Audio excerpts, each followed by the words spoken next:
Hello friends, कैसे हैं आप लोग। आज हम आप लोगों के लिए एक लेसन लेकर के आए हैं। जैसा कि आप लोग देख रहे हैं, यहाँ लिखा है यूज ऑफ बिगिन टू। क्या यूज ऑफ बिगिन टू? तो जी हाँ, आज के लेसन में हम बिगिन टू का प्रयोग देखेंगे।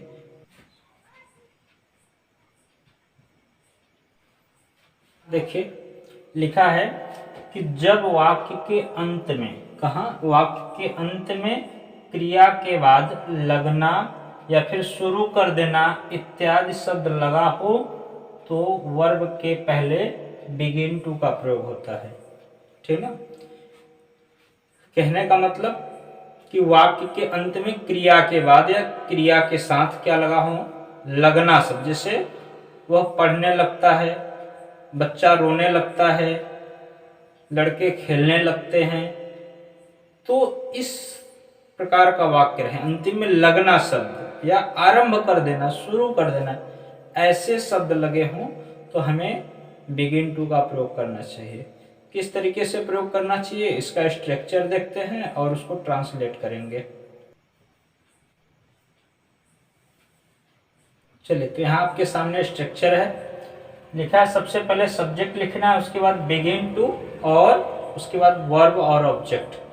तो देखिए, इस प्रकार का जो प्रयोग होता है बिल्कुल इंडेफिनिट की तरह होता है। जिस तरीके से इंडेफिनिट का टेंस जो होता है ना, ट्रांसलेट होता है, सेम उसी तरीके से। कहने का मतलब यदि प्रेजेंट इंडेफिनिट को आप देखिए कि जब सब्जेक्ट सिंगुलर होता है तो वर्ब में हम क्या करते हैं, यस या ईएस जोड़ देते हैं। तो इस प्रकार के सेंटेंस में आपको बिगिन में ही आपको यस जोड़ना है। देखो, ये बिगिन टू है तो बिगिन्स भी हो सकता है। क्या हो सकता है, बिगिन्स टू। यहाँ पे बिगिन्स टू भी हो सकता है।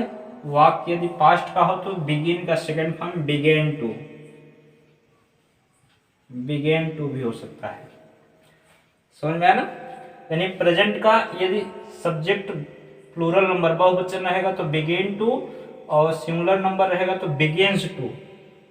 क्योंकि प्रेजेंट इंडेफिनिट के जो वाक्य होते हैं अफर्मेटिव सेंटेंस में, एक वचन सब्जेक्ट के साथ वर्ब में यस या यस जोड़ते हैं, तो सेम वही प्रोसेस यहाँ पे है। और वही पास्ट इंडेफिनिट का जो टेंस होता है उसमें क्या होता है, वर्ब का सेकंड फॉर्म। तो हमें इसका सेकंड फॉर्म नहीं लगाना है, बिगिन का ही सेकंड फॉर्म लगाना है। इसी को मेन वर्ब की तरह यूज करना है। इसको किस तरीके से यूज करना है, मेन वर्ब की तरह। अब कुछ सेंटेंस को ट्रांसलेट करके देखते हैं। अब इन दोनों सेंटेंसेस को देखिए, यहाँ लिखा है वह पढ़ने लगता है, वह पढ़ने लगता है। तो सबसे पहले सब्जेक्ट, सब्जेक्ट के बाद बिगिन, बिगिन में ही क्या जोड़ा गया, यस जोड़ा गया। ही बिगिन्स टू रीड, ये इन्फिनिटिव वर्ब हो गया। टू के बाद जो भी क्रिया आता है उसका हमेशा वर्ब का फर्स्ट फॉर्म ही लगता है। तो यहाँ पे बिगिन का ही प्रयोग मेन वर्ब की तरह होता है। यहाँ पे देखिए सेम वही वाक्य पास्ट में है, तो ही बिगेन टू रीड। क्या लिखा है, ही बिगेन टू रीड। देखिए, ये जो यहाँ आपके सामने ये जो जानकारी बता रहे हैं, इसको यदि आप और अधिक जानकारी चाहते हैं तो नीचे डिस्क्रिप्शन में ढेर सारे मैटर आपको पढ़ने के लिए मिल जाएंगे। जहां आपका वीडियो चल रहा है उसी के दाहिने साइड या राइट साइड देखेंगे, इस तरीके का कोई निशान होगा। जैसे ही आप इसको टच करेंगे तो ढेर सारे मैटर उसके नीचे लिखा हुआ आपको मिल जाएगा। उसको पढ़ करके और अच्छे से आप जानकारी ले सकते हैं। तो इस ढंग से होता है। अब इस प्रकार के वाक्य फ्यूचर के भी हो सकते हैं, तो आपको बिगिन के पहले हेल्पिंग वर्ब विल या शैल लगाना होगा।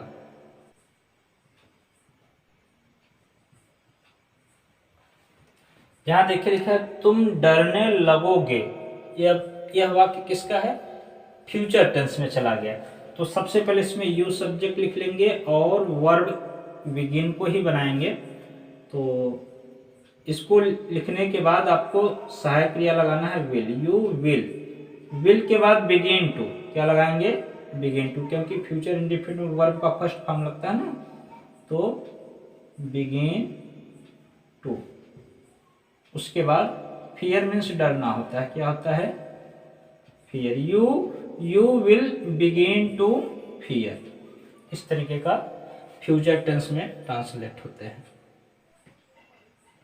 ध्यान दीजिए, बिगिन मीन्स क्या होता है, आरंभ करना। क्या होता है, बिगिन मीन्स आरंभ करना। और स्टार्ट मीन्स भी आरंभ करना होता है। स्टार्ट देखिए, स्टार्ट मीन्स भी क्या होता है, आरंभ करना, यानी बिगिन मीन्स भी आरंभ करना और स्टार्ट मीन्स भी आरंभ करना।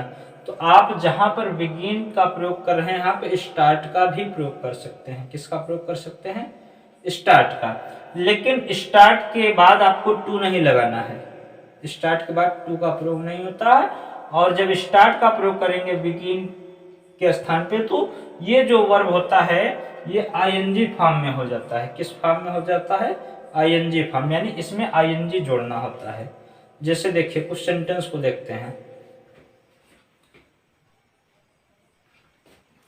चलिए देखिए, अध्यापक कक्षा में पढ़ाने लगते हैं। इस प्रकार के वाक्य में आप बिगिन का भी प्रयोग कर सकते हैं, स्टार्ट भी प्रयोग कर सकते हैं। देखिए इसको हम स्टार्ट से ट्रांसलेट करते हैं।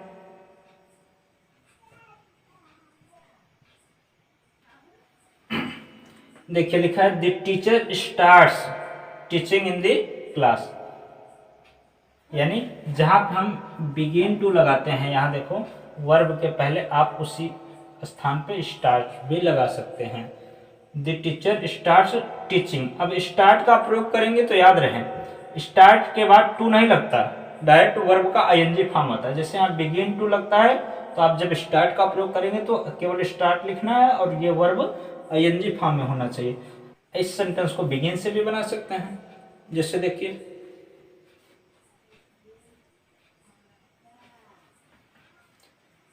The teacher begins to. अब यहाँ देखो स्टार्ट्स के स्थान पे क्या लगा दिया गया है, बिगिंस टू। अब बिगिंस टू का प्रयोग होने के बाद अगला जो वर्ब होता है फर्स्ट फॉर्म होता है, स्टार्ट के बाद अगला जो फॉर्म होता है आईएनजी फॉर्म। इस बात को लर्न रखिएगा, याद रखिएगा। अब ये स्टार्ट है सेंटेंस के अनुसार, जिस प्रकार का सेंटेंस हो, बिगिन स्टार्ट भी हो सकता है, स्टार्टेड भी हो सकता है। बच्चे हंसने लगे, किस टेंस का है यह, पास्ट का। तो पास्ट टेंस में है इसलिए यहाँ पे द चिल्ड्रन स्टार्ट के स्थान पे आप स्टार्ट नहीं सेकंड फॉर्म लगाएंगे, स्टार्ट का है स्टार्टेड करेंगे। The children started laughing, the children started laughing. बात समझ में ना। या फिर आप यहाँ पे बिगिन का सेकंड फॉर्म लगा सकते हैं, क्या, द चिल्ड्रन बिगेन कर सकते हैं। बिगिन का सेकंड फॉर्म क्या लगाएंगे, बिगेन टू। लेकिन उसके बाद ये जो आईएनजी फॉर्म है बिगेन टू का प्रयोग करेंगे तो ये क्या हो जाएगा, लाफ हो जाएगा। The children began to laugh या द चिल्ड्रन स्टार्टेड लाफिंग।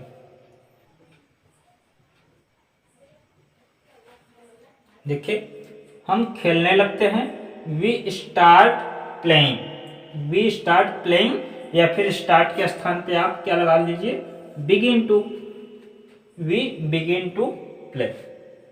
इस तरीके से बिगिन टू का प्रयोग होता है। यानी जिस तरीके से इंडिफिनिट सेंटेंस होता है इंडिफिनिट का, सेम उसी प्रोसेस में यह ट्रांसलेट होता है।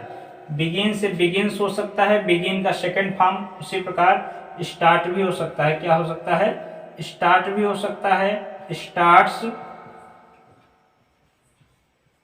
और स्टार्टेड।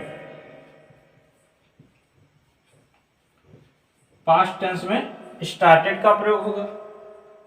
फ्यूचर का रहेगा तो विल बिगिन टू होता है, begin to, will begin to, या फिर शैल बिगिन टू होता है, विल स्टार्ट या शैल स्टार्ट। इस ढंग से ट्रांसलेट होते हैं। और अधिक जानकारी के लिए, जैसा कि पहले भी बता दिए हैं कि डिस्क्रिप्शन में यहाँ राइट साइड में इस तरीके से कोई निशान है, जैसे ही आप इसको टच करेंगे तो नीचे ढेर सारे मैटर आपको पढ़ने के लिए मिल जाएंगे। यदि आप अच्छे से अध्ययन करना चाहते हैं तो इधर से भी समझिए और नीचे डिस्क्रिप्शन में जो दिया गया है उसको पूरी तरीके से पढ़ डालिए। यदि इतना करते हैं तो आपका ट्रांसलेशन जो ग्रामर है वो बहुत अच्छे से मजबूत हो जाएगा।